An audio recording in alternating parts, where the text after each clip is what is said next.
Good afternoon. I wanted to wait until the oil was good and hot before I came on here. I'm going to add these veggies in now while it's hot. I'm putting garlic. What I'm going to be making today is my version of calabasitas, which is just the way I do it is more like a zucchini soup. But you put corn, zucchini, just any vegetables really that you personally like. I'm not a big onion fan, so I have very little, and this is just a white onion. So I'm putting in white onion. I like mine a little bit hotter, so this is a poblano pepper because I don't want to be too spicy.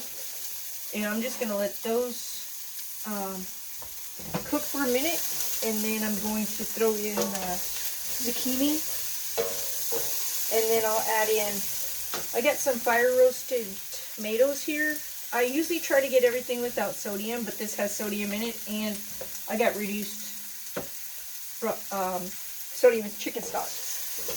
You can't always get everything without the sodium in it, so you do try to do your best, at least I do, so that I'm not adding in salt upon salt.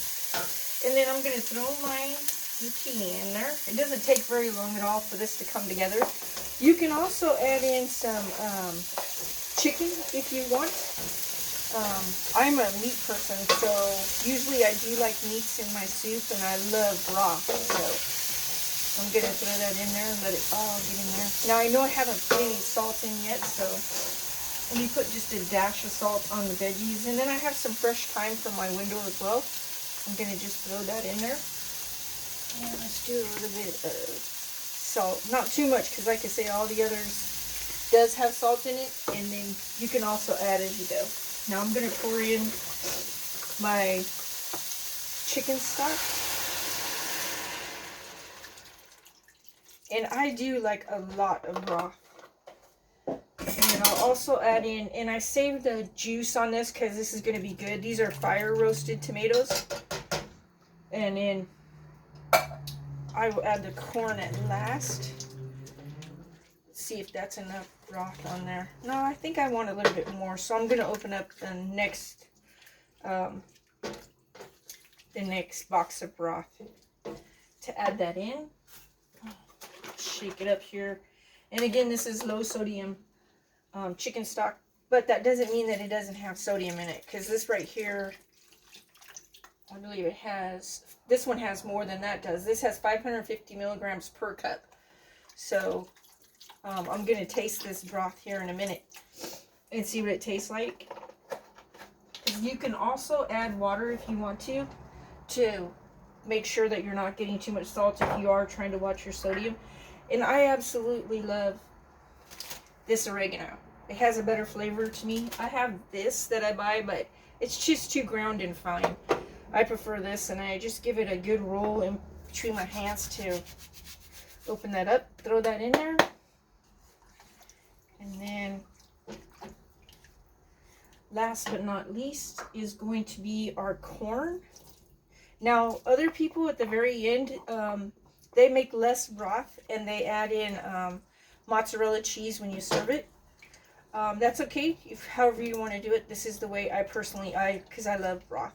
And I might, at the very last moment, add either kale or cabbage, because I like that little bit of a crunch. So I want to do just a little bit more. I think I'll do some water. I'll add in a little bit of water. And now what I sauteed my veggies in was my homemade garlic olive oil. And then, so we'll have just a little bit of fat in it. So I might throw some butter in here at the very last, just to give it a little more fat. Now I want to taste the broth and make sure that the broth, before I put the lid on it, that the broth is actually good and salty, has a good flavor. That's actually good. I don't even really need any more sodium in there. Now, I am going to just put the lid back on it right here, and I'm going to let this cook down for about 10 to 15 minutes. I don't want the squash to get too mushy, and I wanted to show you an update on the dried papaya. I like mine like this. You can turn your dehydrator off sooner, but I like it good and crunchy. It is so good. Now, I will say on that sauce, if you watch the papaya video, it said mild, but it is hot. All right, thank you for watching, and have a great day.